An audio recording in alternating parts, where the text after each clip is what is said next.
Chers frères et sœurs de l'Alliance éternelle qu'est la Fédération Congo souveraine et insoumise, répartie à travers le royaume de Luango et les 4 États de Mbangala, de la Bwenza, de la Lekumu et du Nyadi. Chers frères et sœurs Congo vivant en dehors de nos terres ancestrales. Chers frères et sœurs africains authentiques nés de la matrice commune Mama Africa. Vous avez été très nombreux à m'interroger au sujet des relations diplomatiques qu'entretiendrait éventuellement la Fédération Congo avec les terres du Mali et du Burkina Faso, terres sur lesquelles les peuples se réveillent, se mettent debout et combattent pour arracher des mains de l'Occident, notamment de la France, leur véritable liberté. En ce jour du 21 février 2023, je prends brièvement la parole pour saluer la lutte du peuple Congo dans sa diversité, lutte pour faire asseoir effectivement sa souveraineté retrouvée le 7 juin 2020 et 21 mars 2021. Cette brève parole est également prise pour encourager la lutte de tout le reste du peuple noir d'Afrique et d'ailleurs en quête de liberté.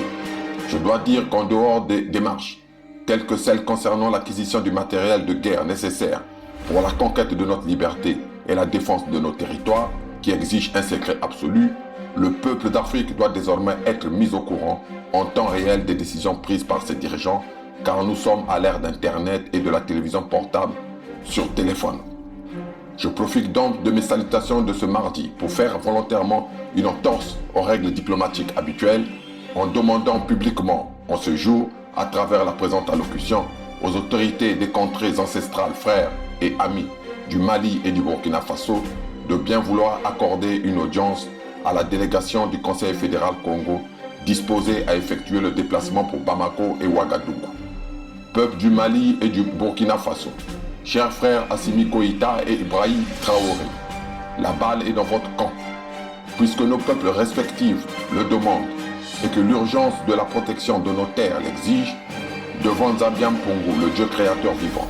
et les casques bleus de l'invisible que sont nos ancêtres, nous vous tendons publiquement la main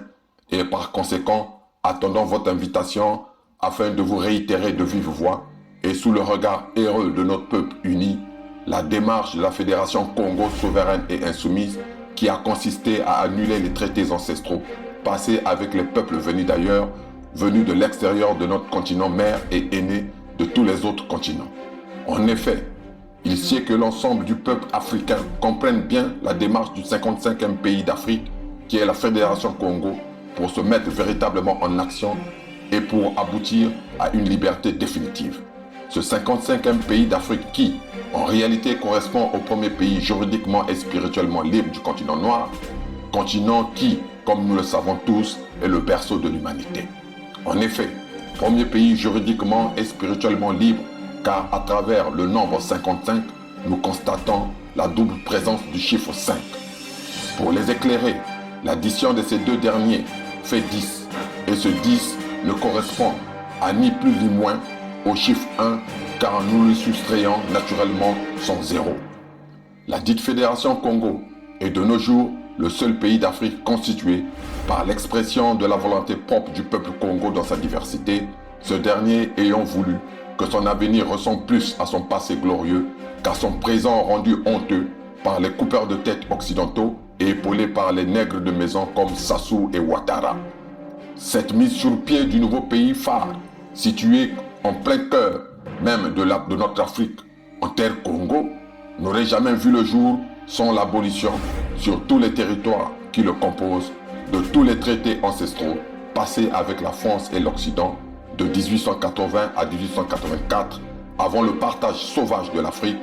par les leucodermes lors de la conférence Congo qui s'est tenue à Berlin de 1884 à 1885. Il convient de répéter que ces traités dolosifs et inhumains, ayant pour but de mettre fin à notre souveraineté, furent imposés à nos ancêtres à coups de ruses et de canons. Chers frères et sœurs, vous convenez avec moi que le Mali et le Burkina Faso, sous leur forme actuelle, demeurent jusqu'à ce jour des pays n'ayant pas encore définitivement coupé le cordon ombilical avec la France, qui se considère toujours comme la mère des pays francophones, née d'une fécondation in vitro à Berlin et ayant pour père Léopold II, l'initiateur et le parrain de l'association des malfaiteurs dénommée AIA, Association internationale africaine.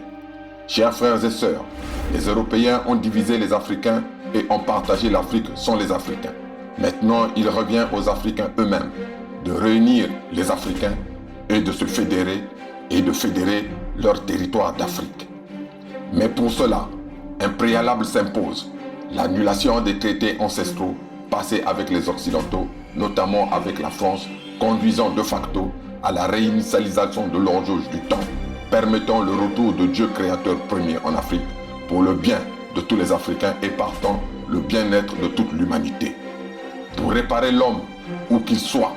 il faut restaurer le grand berceau de l'humanité abîmé par plus de 5 siècles d'esclavage, de colonisation et aujourd'hui de néocolonisation à laquelle il faut mettre un terme définitif. Vive le Luango souverain et insoumis. Vive la Fédération Congo souveraine et insoumise. Vive les royaumes et chefferies unis d'Afrique. Sa Majesté Tshikaya Zinga Ier, roi du Luango,